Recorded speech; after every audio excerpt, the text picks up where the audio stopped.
trying to phone a company. That's what we'll look at next, and having to wade through this whole barrage of telephone options before you eventually speak to a real person. One, press for this, and press 2 for that, and press 0 for this. A little like this gem from the sitcom Frasier. What you doing, Dad? Oh, this stupid bank's automatic voice system. It's like a maze. All right, give it here. You just push O, and you'll get an operator. Now the menu. Sometimes it's a star. All right, maybe one will get me back to a main menu. Here you are. Got me to the right department? No, but if I remember my high school Spanish correctly, you just qualified for a small business loan.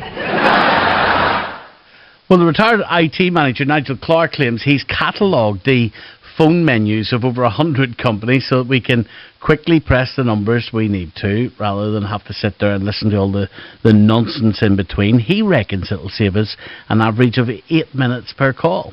What I really want to do is raise awareness of this, and in terms of the amount of time and the bad practice that goes on with these menus. Absolutely, I want people to feedback and we can update it, but ideally what I want is the companies to maintain it themselves. They can feed it to us, give us the menu system, put it on Please Press 1 for free. Love to hear your stories of how frustrated you've got, or which companies that you've been sitting on hold for, who the worst offenders are, do you reckon? 0500 909 693. Carl Wright is from one of the leading call centres, Confero. Hello to you, Carl. Hello, Stephen. How are you tonight? I'm doing all right, thank you. Simple question. Why do companies do this? Companies generally will do this for a variety of reasons, Stephen. To do our head in. I think what we need to do is kind of go back to the good old days, as some people refer to as. And you can envisage the likes of callers trying to get through to a particular department, and I can still visualize being an ex-BT employee of the old BT switchboards where callers are being routed from department to department to try to find the right person to speak to. And I think consumers have moved on considerably since those days, and now companies are trying to meet the consumer demand for what they call first-time resolutions, in putting the caller to the right person at the first time of asking. Yeah, but that's fair enough, right? But here's what certainly drives me insane, and let's see what people think tonight. So you ring up and you get this automated voice, press 1 for this, 2 for that, that's not a problem. You press 2. And then when you press 2, you're still not talking to a human being. Then you've got another 5 options. And of those 5 options, you're listening to it and you press 4. And then that's great. And you think to yourself, and then you start swearing, could you please just talk to somebody? After you press 4, then you're given another 5 options. There's actually someone I need to ring quite often, a company. And you go through and through and through this. It's a mind melt. It would drive you insane, Carl. I totally understand where you're coming from. Can you hear the frustration? I understand the rationale behind Nigel Clark's rationale for Nigel Clark putting together this website that he's done.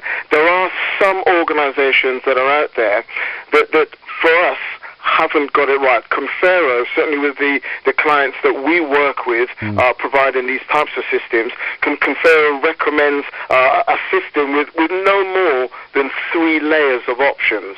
And we think that is as far as customers are prepared to go without getting frustrated.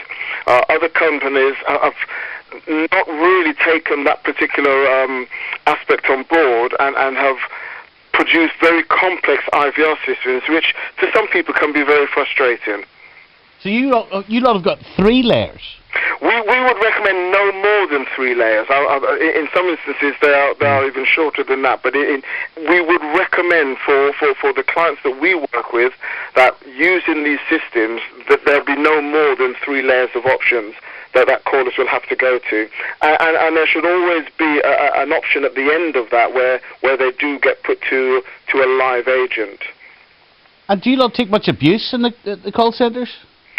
We personally at Confero don't take that much abuse, because what we do is we put the customer experience at the heart of the design. And now, as I said, not all call centres are doing that. There's a slug for a brochure, isn't there?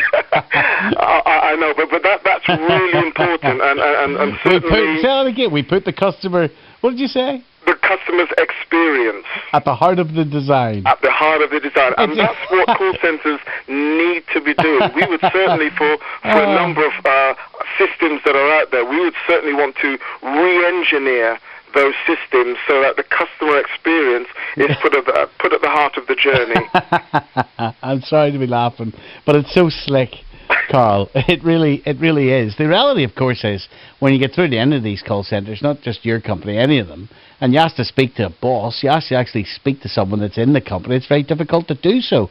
And a lot of these call centres, basically these massive rows of people who have nothing actually to do with the company you are interacting with, right? To some extent, that is correct. As I said, for us, it's about ensuring that what the customer is seeking, the person that the caller is seeking to get their either their product bought or a service connected or reconnected or whatever it is, they get through to the right person as quickly as possible.